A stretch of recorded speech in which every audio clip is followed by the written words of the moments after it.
Chapter 7. The Wild Thing. "Joseph," Jim asked the bent man one day out in the yard, "how long have you been here?" "Been here?"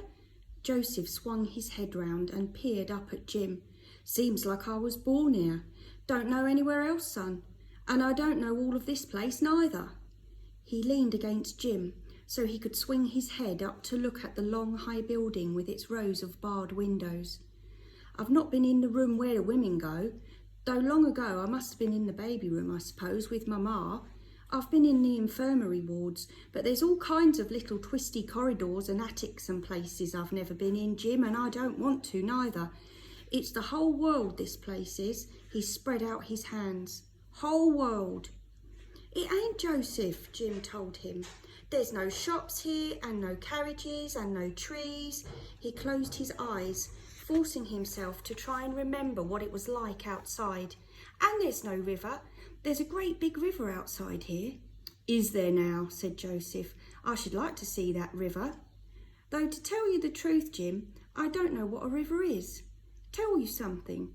He put his arm over Jim's shoulder to draw his ear closer to his own mouth. "I don't want to die in here. If someone will let me know what day I'm going to die, I'll be grateful. I'll climb over that wall first." He dropped his head down again and stared at his boots, whispering softly, "Yes, that's what I'll do."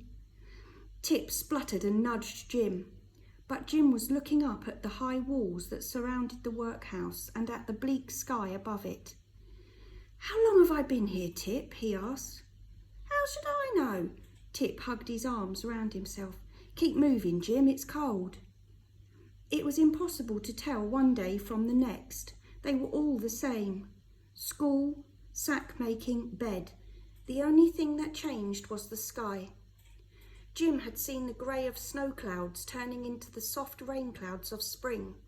He'd felt summer scorching him in his heavy, itchy clothes, and now the sky was steely grey again. The pump had long beards of ice on its handle. "I've been here a year," said Jim. It was then that the little secret promise that had nestled inside him began to flutter into life like a wild thing. "I've got to skip off." He let the mad thought rise up in him. "If I don't, I'll be like Joseph. One day I won't remember whether I was born here or not. I won't know anywhere but here." During the lessons that day, the old schoolmaster's voice droned on in the dim schoolroom. The boys coughed and shuffled in their benches, hunching themselves against the cold. Jim's wild thoughts drummed inside him, so loud that he imagined everyone would hear them. He leaned over to Tip and whispered in his ear, "Tip, I'm going to run away today. Come with me?" Tip spun round and put his hand to his mouth. Mr. Barrack sprang down from his chair, his eyes alight with anger and joy. "You spoke?" he said to Jim, triumphant. "It was you!" Tip closed his eyes and held out his hand, but Jim stood up. He didn't mind. He didn't mind anything anymore. The teacher hauled him off his stool and swung his rope around. It hummed as it sliced through the air. "I don't mind," Jim tried to explain, but this made Mr. Barrack angrier than ever. At last he had caught Jim out, and he was beating him now for every time he had tried and failed. He pulled a greasy handkerchief out of his pocket and wound it round Jim's head, tying it tight under his chin. "Just in case you feel like hollering," he said. All the other boys stared in front of them. The rope stung against Jim again and again, and the beating inside him was like a wild bird now, throbbing in his limbs and in his stomach, in his chest and in his head, so wild and loud that he felt it would lift him up and carry him away. When the schoolmaster had finished with him, he flung him like a bundle of rags across the desk. Jim lay in a shimmer of pain and thrumming wings. He wanted to go to sleep. The bell rang and the boys shuffled out.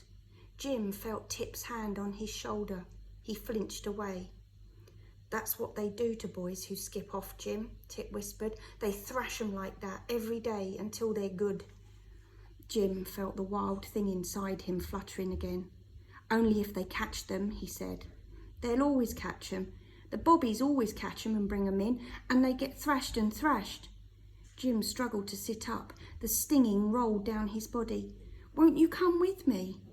I daren't, honest I daren't. Don't go, Jim, said Tip. Jim looked at the great archways of the schoolroom.